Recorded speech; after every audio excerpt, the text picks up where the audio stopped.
Hello everyone, today in this video, of course as always, we will fight against the advanced character of our world around us, and today we will come back to the old mode. We will talk about good books. This time we will analyze one work by a British historian who specializes in the history of Japan and China, so Orientalist, one could classify him as Orientalist, Mr. Jonathan Clements, and the book we will talk about today is entitled Samurai of the Christ. Someone would think, Samurai and the Christ? Maybe someone who talks about it drank a lot. Yeah, maybe this person drank a lot soda water, orange juice, or water itself, but for sure not alcohol, because there were some samurais and many Japanese people who believed in the Christian religion, more precisely its Roman Catholic version, because in the 16th century AD, Portuguese missionaries did a great job in converting many people into their religion that, due to some political machinations, later these people experience cruel persecutions that almost wiped off entire Catholic community, actually forced this community to hide itself and practice their religion. The survivors of these persecutions practiced their religion in a hidden form for almost 3 centuries, until the second half of 19th century, when Japan opened its borders to the external world, because during the rule of the Tokugawa's family, Tokugawa shogunate, the Christianity, actually Roman Catholicism, because it was exclusively this version of Christianity, was persecuted really brutally, so its followers had to hide themselves. And the book by Jonathan Clements, Samurai of the Christ, really explains to the readers how Roman Catholicism entered Japan, how it was welcomed or not welcomed, how many people converted, how missionaries, mainly Portuguese, had influence on Japanese politics, their contacts with the highest powers, later the persecutions, and the Catholic rebellion against the Japanese authorities that took place in Shimabara. And this rebellion took place in the years 1637 AD until 1638 AD. And I really appreciate this, what Mr. Jonathan Clements did.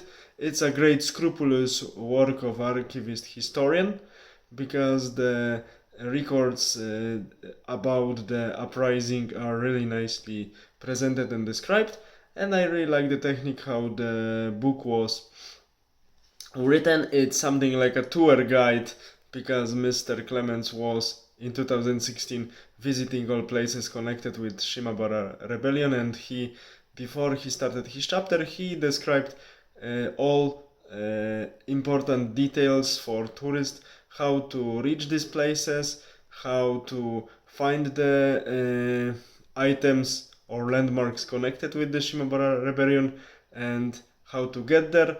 So, and he mentions in his introduction that some connections of the buses and trains were valid in 2016 AD. So it's also a sort of history of tourism of this region. And after such introduction, before each chapter, touristic introduction, Mr. Clements continues his storytelling about the Shimabara rebellion. A nicely written book, and also a nice story showing us that it's really easy to expose someone's faith, convictions, and to show to everybody how deeply I believe, how truly I believe, how religious I am, or how much convinced I am that my beliefs are true. If you are really not in danger of anything because of your beliefs, or you are not in danger of getting into troubles because of your beliefs, then many people really try to impose their views on other people, or just to show up how good Christians, Muslims, Jewish, Buddhists, or whoever they are, just to show up how much connected with their beliefs and traditions they are. But if situation changes and for such manifestations one can be punished, then only really few people can stand and take the punishment on their own for their beliefs.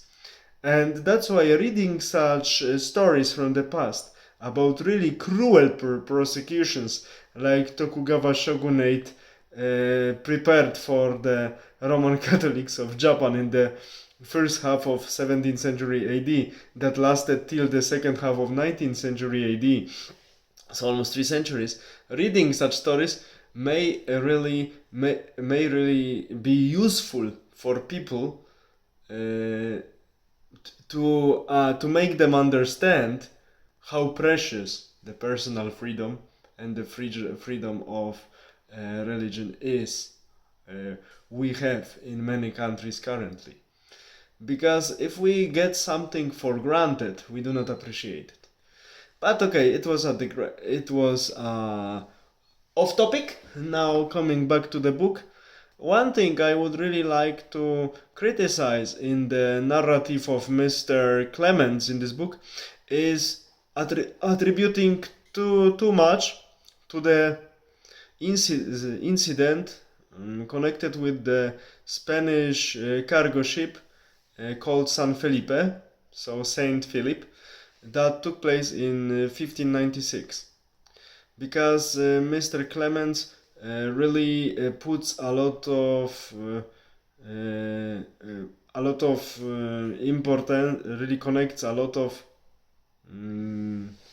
how to say it, really for Mr. Clements in his interpretation of the historical events follow this incident is not correct, because in the opinion of the author, the honest in quotation confession of drunken Spanish sailor that missionaries are the first people who come and later convert as many people as possible to their religion, later to make Japan succumb to Spanish and Portuguese power. So this honest in quotation confession of Spanish sailor, according to some historians like Mr. Clements, caused the drastic change in the approach of Japanese authorities of those days towards Catholics and really triggered brutal persecution. In my opinion, it's not true, because those days ruler of Japan, the unifier of Japan, Mr. Toyotomi Hideyoshi, was experienced politician and really smart one. And in my opinion, such incident wouldn't trigger such change alone. Of course, later it was used as a pretext, but politicians always use pretext. Here I incline towards the interpretation of this sudden change of the approach of Japanese authorities towards Roman Catholic Christians in Japan.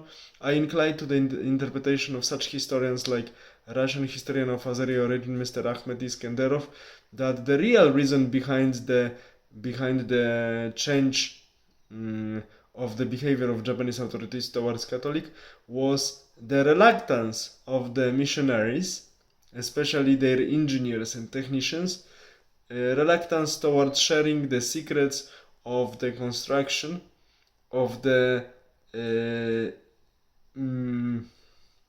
far distance boats of the galleons and frigates, and the secrets of navigation. Portuguese didn't want to share it with Japanese engineers and authorities, and this made real ruler of the Japan those days, Mr. Toyotomi Hideyoshi, really furious, because having the secrets of construction of such ships would be in line in his very ambitious plans of conquering entire Asia. Actually, he started realization of his plans, and poor Koreans suffer because of this, because Japan invasion of Korea took place in 1592. Unfortunately, not so lucky for Japanese people. So great plans were not realized this time. And Mr. Toyotomi Hideyoshi didn't become a great conqueror, but he started prosecutions of Japanese Catholics and other rulers from Tokugawa dynasty continue this practice with an iron consequence. Let's call it like this. Really iron consequence. They were really consistent in this what they were doing. That's why Shimabara rebellion later took place. As I said, 1637 to 1638, and surviving Catholics had to go into the underground. Later, when Japan opened its borders, some of them, descendants of these people, still practicing their hidden religion, reunited with Roman Catholic Church. Some of them stayed with their own practices, didn't reunite with Catholic Church. So this is the story. I really have to also mention some common errors connected with the figure of Toyotomi Hideyoshi. In some even good ones, publications about history of Japan and China, Mr. Toyotomi Hideyoshi is entitled as shogun, but he never accepted the such title as shogun. He never used it. He was using when he was in power at his high and at its highest. He was using the title Kompaku, which is an equivalent in Western nomenclature of the title of Chancellor. But when he partially retired, in quotation, he was coming back to his more modest title Taiko, which is like prince, like a successor, something like this. But he never accepted the title of shogun, despite the fact he was having this function, because he was despising the shogunate family Akigara those days, and because this despise he was having for this family, he didn't want to accept the title shogun, which was clearly assigned to this family those days.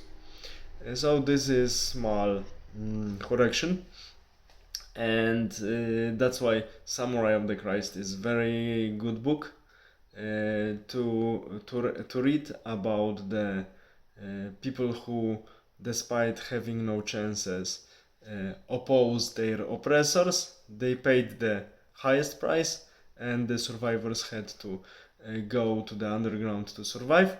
But the final conclusion from this story is that the work of mainly Portuguese missionaries was very solid in converting these people into Catholicism, because despite such prosecutions, many of them, if they survived physically, stayed with their religion. So Portuguese were very good missionaries those days. This is the final conclusion, and the book Samurai of the Christ by Jonathan Clements is worth reading.